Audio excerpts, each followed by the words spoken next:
오늘부터 공공택지에 지어지는 아파트의 분양 원가 공개 항목이 12개에서 62개로 늘어났습니다. 아파트 짓는데 어디에 얼만큼의 돈이 들어가는지 더 자세히 알 수 있게 됐는데요. 아파트 분양가 거품이 빠질지 관심입니다. 박원갑 KB국민은행 부동산 수석전문위원과 지금부터 얘기 자세히 나눠보겠습니다.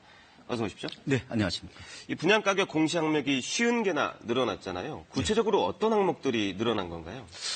크게 이제 항목을 보면요. 이 택지비하고 네. 공사비하고 간접비 이 세 가지로 나눌 수가 있습니다. 네. 이번에 공개 항목이 많이 늘어난 게 바로 공사비 부분인데요. 종전에는 이제 토목이나 주로 건축 관련해서 5가지가 이제 공개됐었는데 네. 이게 51개니까 네. 10배 이상 늘어났다고 보시면 되고, 택지비 같은 경우는 필요경비가 추가됐고요. 네. 간접비 같은 경우는 세 가지인데, 네. 가령 분담금이나 부담금, 그리고 보상비를 이제 추가적으로 공개하도록 돼 있습니다. 그렇군요.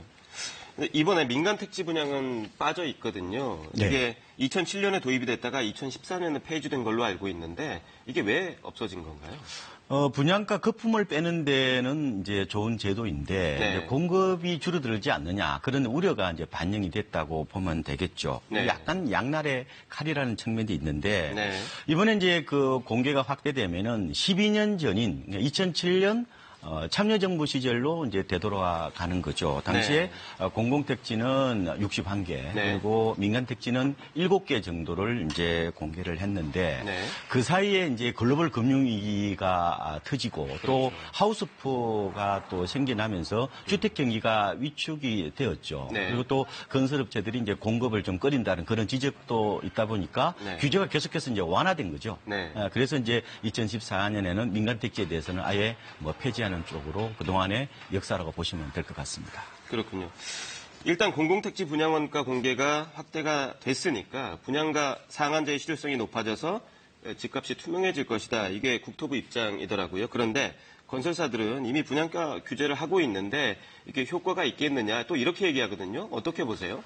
일단은 투명성 측면에서는 효과가 있지 않겠습니까? 네. 그러니까 이제 공개 항목을 훨씬 세분화하게 되니까요. 네. 그동안에 총 사업비를 건설사들이 이제 임의적으로 분류를 해서 네. 약간 분양가의 부풀리기 현상 혹은 이제 조작 같은 게 없지 않아 있었는데 이게 네. 이제 차단되는 효과는 있는 것 같고 네. 다만 건설사 입장에서는 좀 생각이 다를 수가 있는데 집값을 결정하는 것은 건축비보다는 오히려 땅값이다. 그렇죠. 네. 땅값을 더 공개해라. 뭐 이런 얘기를 할 수 있는 거고요.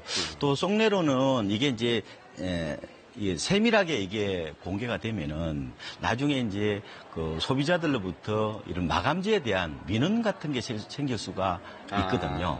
그 정도 항목이 있는데 왜 품질이 이렇게 안 좋느냐. 뭐 이런 얘기가 나올 수 있다는 점, 이런 부분들 약간 좀 우려를 하는 것 같습니다. 그렇군요. 지금까지 보면 분양가가 주변 시세보다 낮아서 로또 분양이다 이런 얘기가 계속 나오고 있잖아요.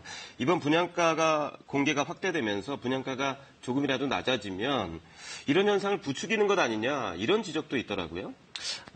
제 생각에는 기존의 공공택지에 대해서는 분양가 상한제를 시행하고 있지 않습니까? 네. 그러면 이제 훨씬 더 많은 걸 공개하게 되면은 생각보다는 그렇게 분양가가 많이 낮아지지는 않겠지만 네. 건설사 입장에서는 여러 가지 부담을 느끼겠죠. 그렇죠. 인하 압박을 느끼기 때문에 분양가는 지금보다 좀 낮아질 가능성은 있지 않느냐 이렇게 네. 보고 있고요. 당장 지금 SH하고 LH는 오늘부터 이제 입주자 모집 공고분부터는 적용을 하는 거겠죠. 그렇죠. 근데 저는 아무래도 청약 경쟁은 지금보다 더 세질 가능성이 있을 것 같고요. 네. 곧 이제 위례 신도시부터 적용이 되는데 아마 그 결과를 좀 봐야 되겠지만 종전보다는 확실히 경쟁률이 높아질 것 같고 네. 그 이후에도 뭐 서울의 고덕이라든지 하남 가밀이나 뭐 과천 지식정보타운 같은 줄줄이 지금 나오고 있기 때문에 그렇죠. 뭐 소비자 입장에서는 굉장히 관심을 많이 갖지 않을까 예상을 해보고 있습니다. 앞서 말씀하신 것처럼 분양 원가 공개가 확대되면 이 건설사들이 부담을 느끼고 공급을 줄일 것이다. 이런 얘기를 하셨잖아요. 실제로 공급이 줄어들 가능성이 있을까요? 공공에 대해서는 그렇지 않죠. 네. 어차피 공공택지는 공공기관이 사실상 부지를 마련해 놓고 있는 거고 그렇죠. 어떻게 판을 벌려놓고 있는 거고 네. 뭐 건설사들이 그 부지를 어떻게 보면 경제를 통해서 낙찰을 받는 구조이지 않습니까? 네. 그리고 어떻게 보면 소비자들도 네. 그 아파트를 분양받기 위해서 줄 서 있는 상황인데, 네.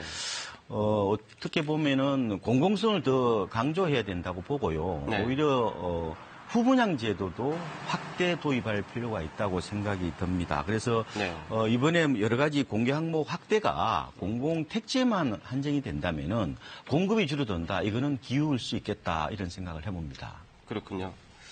정말 정책 효과를 보려면 이번에 빠져있는 민간 택지에 있는 아파트 이것도 분양가도 자세히 공개해야 되지 않느냐 이런 지적이 계속 있거든요. 그래서 반쪽짜리다 이런 얘기까지 나오던데 가능성이 얼마나 있다고 보십니까?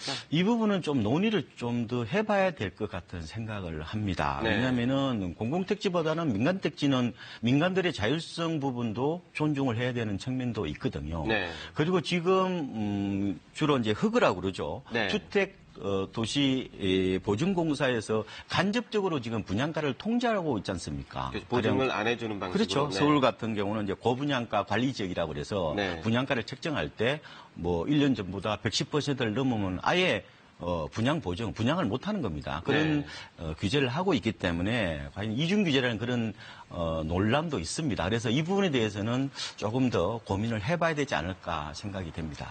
네.